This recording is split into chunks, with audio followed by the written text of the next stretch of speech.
check, and if you put the blade in along the line, that you'll get a much better split. Whether you're doing firewood with an axe or you're doing it with a neck knife. And speaking of neck knives, I happen to have one here. And this really is about as big a piece of wood as you really want to baton. But the reason you're batoning stuff 90% of the time is for firewood. Well, get a fire going, and once you do that, you don't need to do any more batoning. So, a couple things that are important to understand, and that is that you don't. This is a bad choice to baton with because of this. The more knots you have, the more difficult it is to be able to get through. Tons of lateral pressure on the edge too. There is that, because what happens is, thank you for pointing that out, what happens is if you get a knife blade, especially a thin blade, down into here, it will flex. The whole front of the knife will flex. And when you hit it again, you put an intolerable amount of pressure on the steel, and you'll get what's called a conchoidal fracture. And that frequently will express itself in a great big chunk of blade disappearing. So rather than use something like this, find something nice and straight. And the reason I like to use a baton rather than whacking through something like that is I really like my fingers. I don't have very many of them. And when you do the batoning, make sure that you don't hit back in here. And the reason for that is, I'm not real sure from a metallurgical standpoint, but I know this. Almost every failure that I have ever seen has involved somebody hitting between the handle and the point of impact that they should be using. So,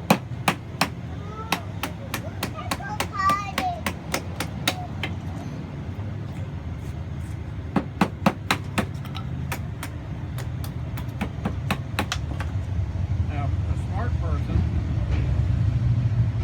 when they're starting their fire, have with them various ways of getting a flame. There are a lot of people who have really good luck with bundles of leaves and blah, blah, blah, et cetera, et cetera, et cetera. I have created a lot of smoke and very little fire with leaves over the years.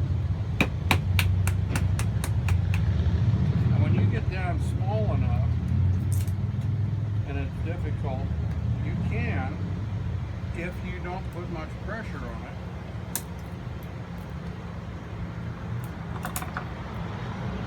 get smaller that way, or get smaller this way.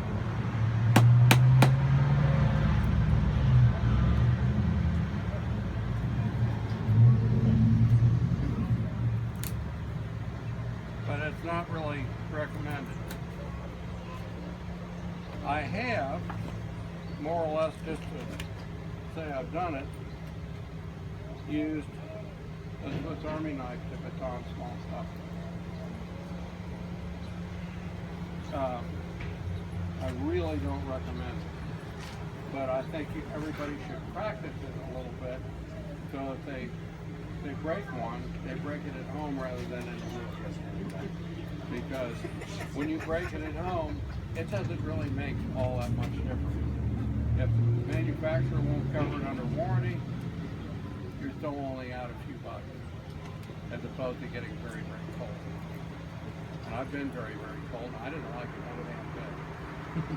So, of course, a really smart person has gone out, if you're in the eastern hardwood forest, and collected a whole bunch of small cedar twigs And does everybody here know that the eastern red cedar or juniper? No? Well,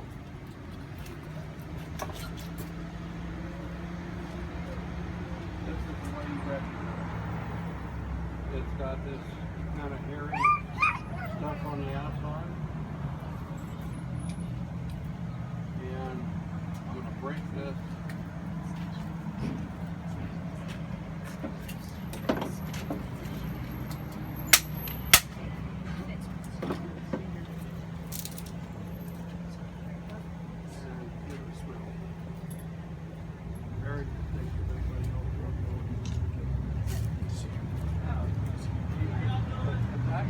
Good, how are you? So, but anyway, these, if I'm cold and wet and I'm in the eastern hardwood forest, I look for a cedar tree, because almost invariably right up underneath at the base of the trunk you can find dry bark and you can find twig.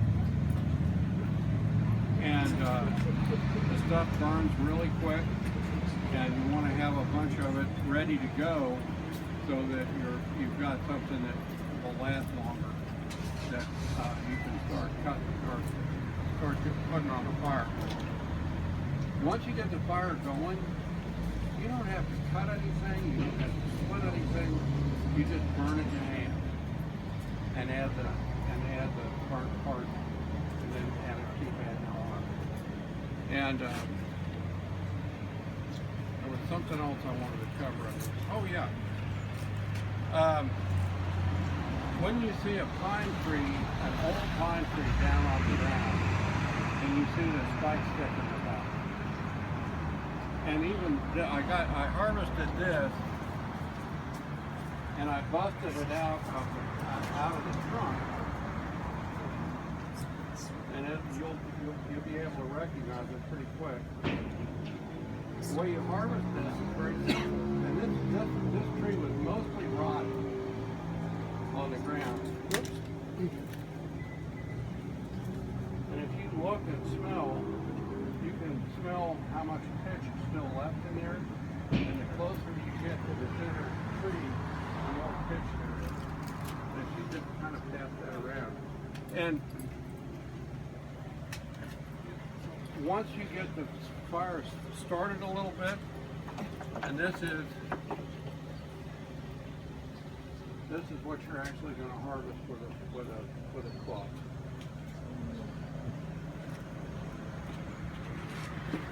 And this is what you harvest with.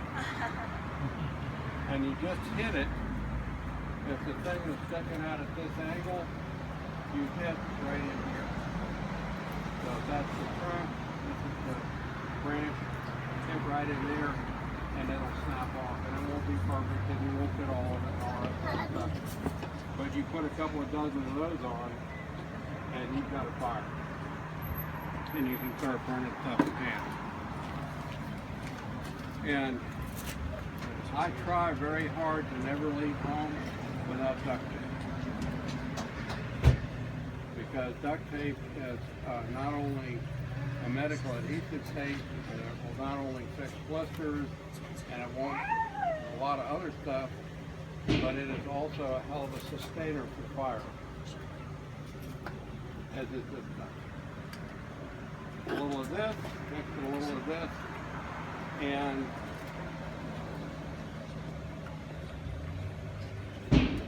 mix with a little bit of this, which is bicycle inner tube, which makes your fire smell very unwoodsy, but if you're using it, you probably don't care. And speaking of that, here are some various sizes of bicycle inner tube you're welcome to take home. There are a million uses for it. It makes a great way to make a grippy knife handle. One of the things I always try to leave home with is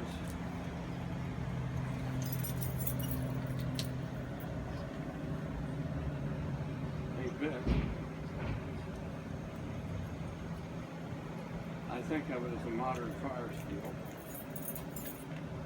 but with a little bit of tire around it, it makes it harder to get out of your pocket. Your pocket stuff like it come out of your pocket, and it also will give you a fire starter.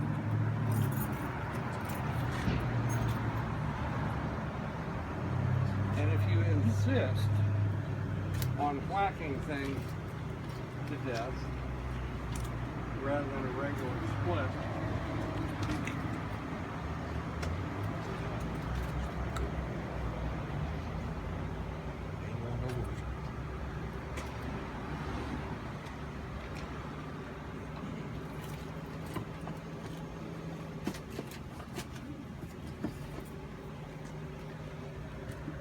again, this has started to split right along this axis, so that's what I'm going to be aiming for. Now, for years, when I was much younger, I would try to do this. That does not always work out well. So if you insist on doing this, and it's fun, which is the main reason to do it rather than to baton, I like to substitute a stick for my fingers.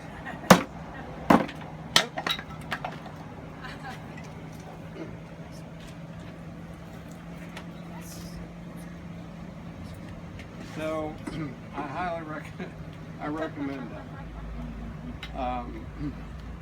I watched somebody take the front of their finger off one day, and I was like,